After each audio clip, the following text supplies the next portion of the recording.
Hi, my name is Forrest Gorel. This is my project, Image Scraper.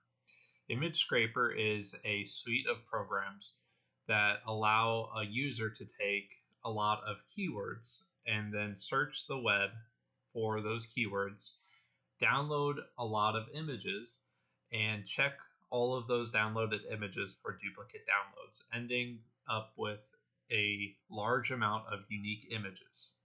This is all designed in purpose to train a neural network image detection algorithm. During this video, I will go over the requirements for this project, showcase video demonstrations of the main programs in this project running, outline the different technologies that go into this project, and finally showcase the steps for installing this project from source. Here are the requirements necessary for this project. You will need to have Python installed on your machine, and if you are going to git clone into the repository, you will need to be able to use Git. Otherwise, you can download the zip file from the repository on github.com. You will also need to be able to create a virtual environment. That is just best practices, actually. I suppose you don't need to.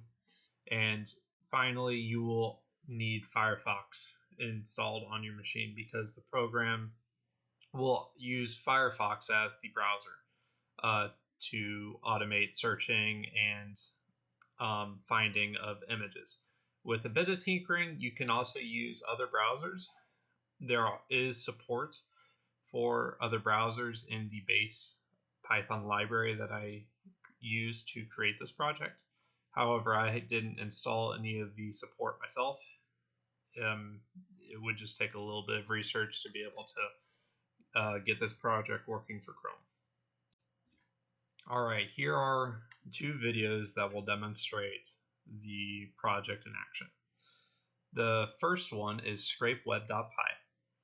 For this program, you will need to define a list of keywords to search for. Before I demonstrate the program, I want to go over what a keyword, quote unquote, in this project means. What it means is you will have either positive keywords or negative keywords. These are meant to be used to train a neural network.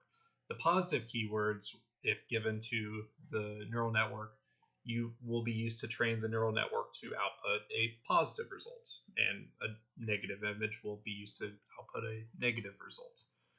So in this example, I will search for dog as a positive output keyword and chair as a negative output keyword. The thought is, if you're making an image detection algorithm that is identifying whether a picture is of a dog or not, then you want positive output keywords to be dogs, different kinds of dogs, and you'll want negative output keywords to be everything else.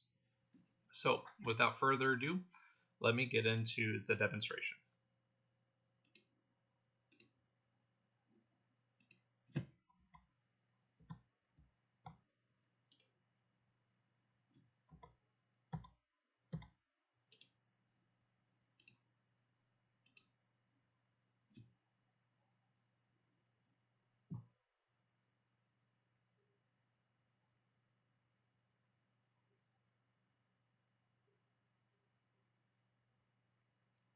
The web browser has been opened up by the program, and it has searched for dog.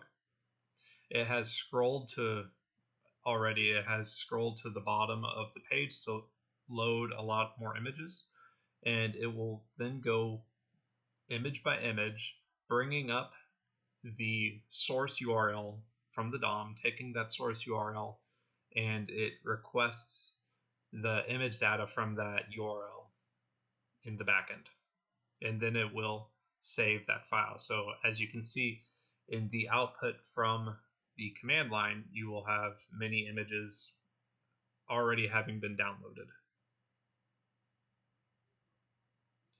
And now this is just fast forwarding of the video so that way we can get through this in a timely manner.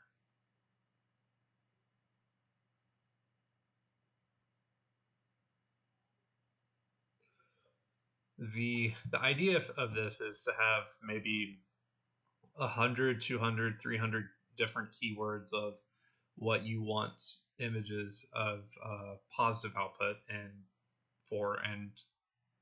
thousands of keywords, or maybe 1,000 keywords for a negative output. You just want to have many images. The more images that are accurate of what you want the program to output a positive result for, the better. And the more images that you can also train it to output a negative result for, the better.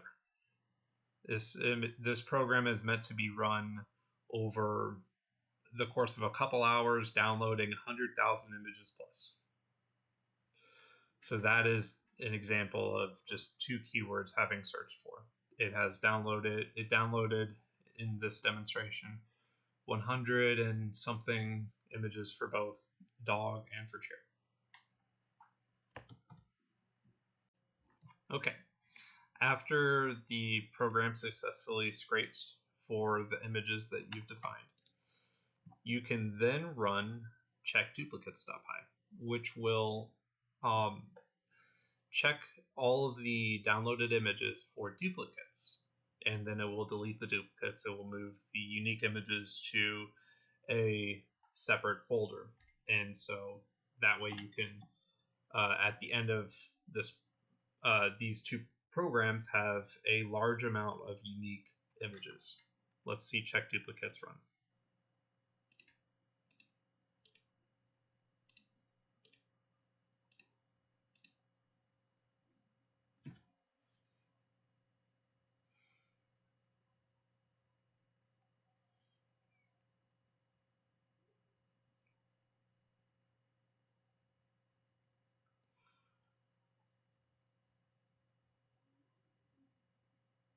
So this is starting to compare the images inside of the different image folders to each other. And you can see the output. It will delete some of them. It will move some of them. It will delete the ones that cannot open for one reason or another. And then it will start to get faster as you get to the bottom of the folder, because it doesn't have to do so much math in comparing the images to one another. This is, of course, fast forwarded. The program actually does run a little bit slow to check 100 images for duplicates. It won't take that long. Maybe it'll take, a minute or 3 minutes or something like that. But it does take quite a bit when you are working with thousands of images.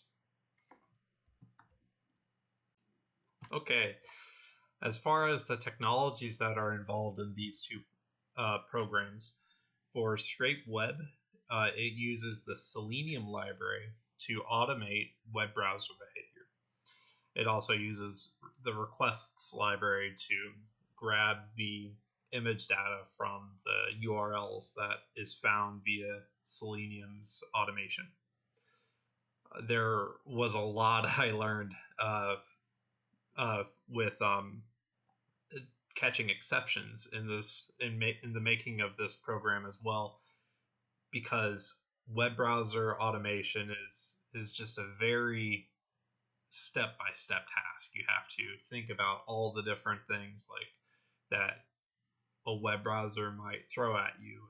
If there is a link covering an image, you have to be able to handle multiple tabs. If you click on that image and a new tab pops up, for example, throwing the web browser automation for a loop. Just things like that. There are a lot of little things that I learned through working with Selenium. And for checkduplicates.py, this was a more straightforward program to write. It does utilize a lot of math, but the math, thankfully, is done through NumPy's Python library. It uses an algorithm called the mean squared error algorithm, MSE, to check for to check one image to another image and compare NumPy arrays to one another to check to see if an image is a duplicate or a near duplicate. It will actually delete images that are near duplicates as well, because they aren't that useful. If you have a bunch of images that are near duplicates, it's not that useful to use near duplicates for training neural networks either. So that is some of what goes into checkduplicates.py. It also utilizes the pillow library to load the image from the file storage. Then it will create a NumPy array from the pillow image object. And here are the steps to install this project from the source.